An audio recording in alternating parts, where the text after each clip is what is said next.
നിങ്ങൾ beach rice കണ്ടിട്ടുണ്ടോ? അങ്ങനെ പുതുവത്സര ആഘോഷങ്ങളുടെ ഭാഗമായി വൈപ്പിനില് എല്ലാ വർഷവും നടത്തി വരുന്ന ബീച്ച് റൈസ് ആണ് ഇന്ന്. അപ്പോൾ നമ്മളിവിടെ വന്നപ്പോൾ ഒരുപാട് വണ്ടികൾ വന്നിട്ടുണ്ട് കേട്ടോ.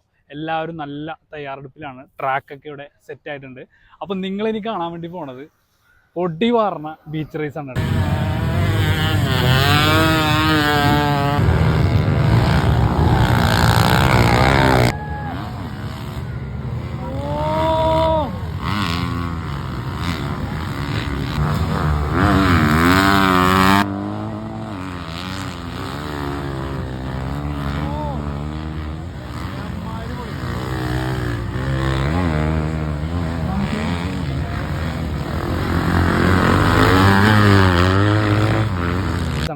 അപ്പോൾ വീഡിയോ ഇഷ്ടപ്പെട്ട് കഴിഞ്ഞാൽ ഫോളോ ചെയ്ത് കൂടെ കൂടിക്കൊള്ളൂ.